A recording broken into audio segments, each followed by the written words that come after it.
Now, Windspear and Amani, does anybody think it's odd that we have a dog with our cheetah? I see a few people shaking their heads yes, a few people shaking their heads no. Well, this is actually not unusual. There are about 15 zoos across the country that have cheetahs and dogs together. And there's a few reasons why we do this.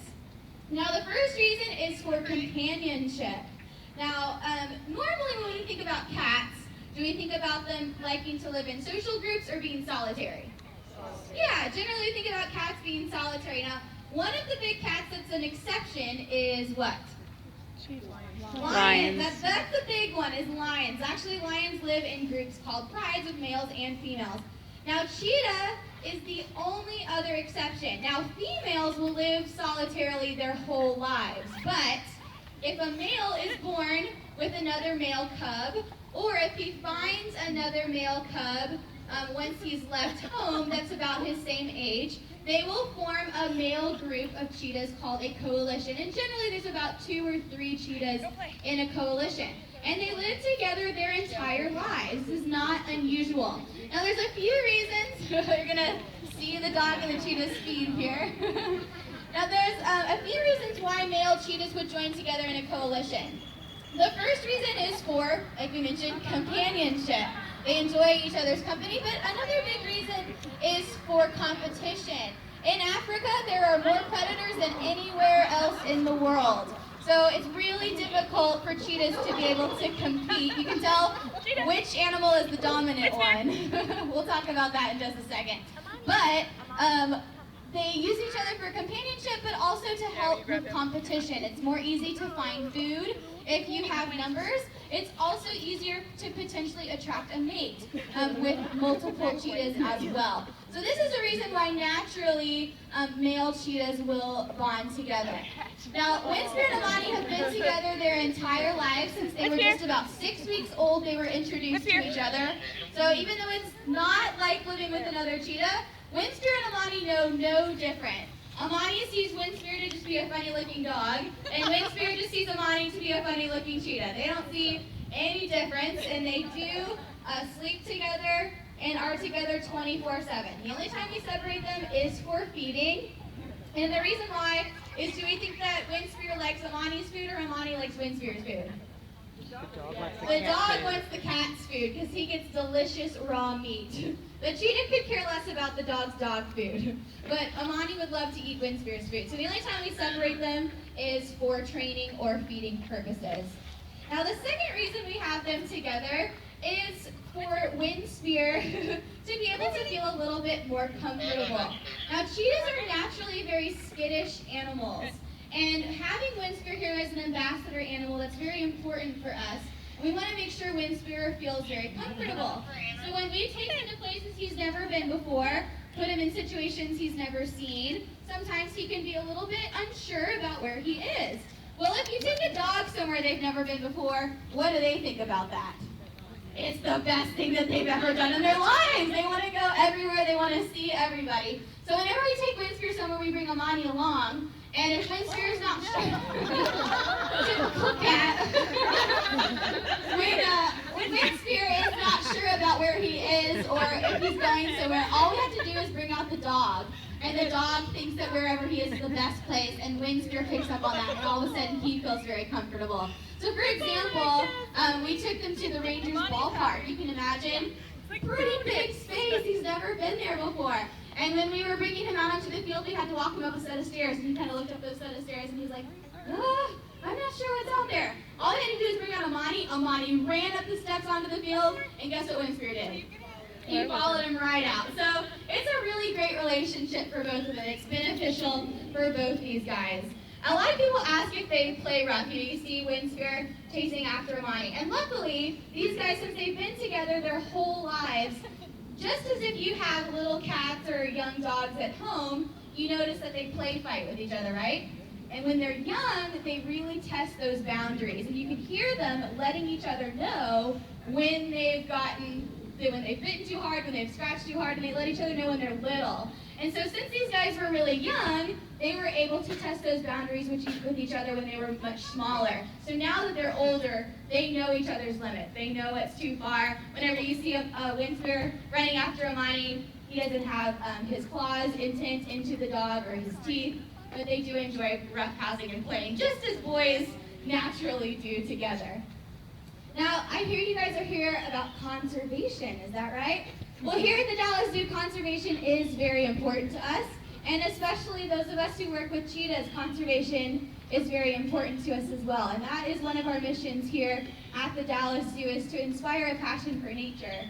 And so that's what we strive to do here. And coming here to the Dallas Zoo, you actually help us to promote and contribute to conservation. One of the conservation funds that we find near and dear to our hearts is the Cheetah Conservation Fund. Now, this is a really, really cool thing, and you guys might have some plaques in front of you talking a little bit about the Cheetah Conservation Fund. Now, what's really cool about this is it was founded by Dr. Lori Marker. And what's really sad to think about is in 1900, there were over 100,000 cheetahs in the wild. Does anybody know how many there are today? Less than 10,000. So their numbers have dropped over 90% in the past 100 years, which is really sad to think about. And one of the reasons why this is happening is because cheetahs are actually really, really smart. Now let me ask you, if you have a choice for dinner, and I give you two choices. Your first choice is the Thompson's gazelle that can run 60 miles an hour, and your second choice is the goat in the farmer's pen. Which is going to be an easier meal for you? The goat in the farmer's pen, of course.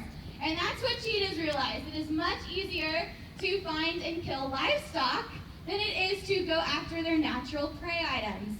Well, how do we think that the farmers feel about that? Not very good. That is their livelihood. That is how those farmers make their living. That's how they support their families. So when cheetahs and other animals go and kill their livestock, they do what they can to support their livestock and their family, and they shoot predators that come onto their land, like cheetahs. And that's one of the reasons why we've lost so many cheetahs.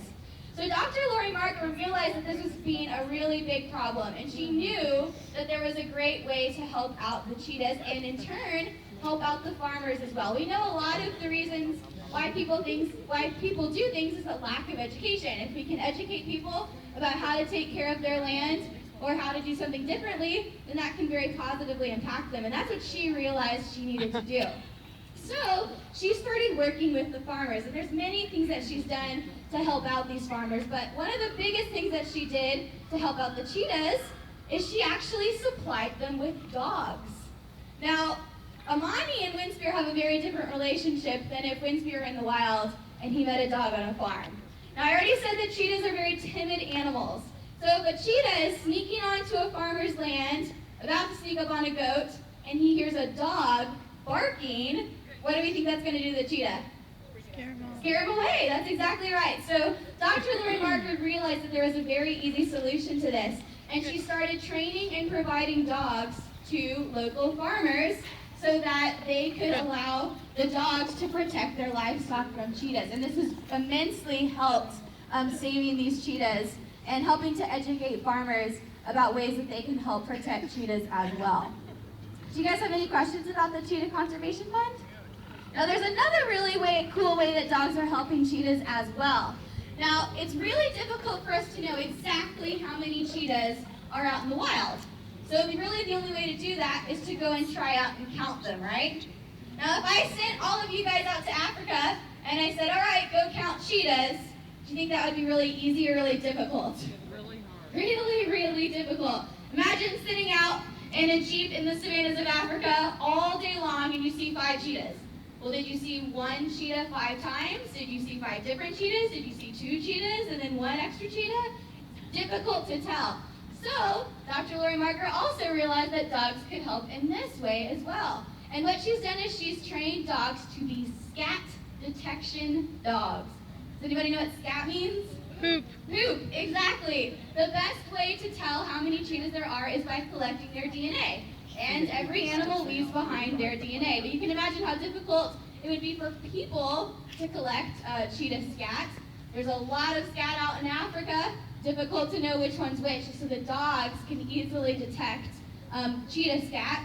The scientists are able to collect it and then able to get better information about the cheetahs that are out there and how healthy they are, what they're eating, where they're living, different things like that.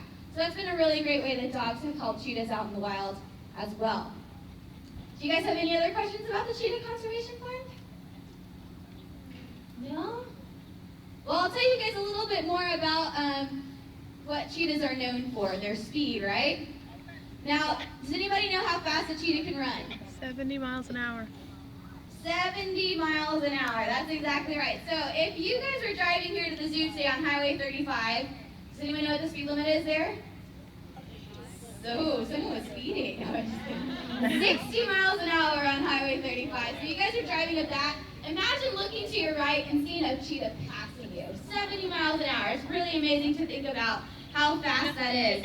And a cheetah can get to those speeds of 70 miles an hour in just 3 seconds or 5 strides. That is faster than any street legal vehicle.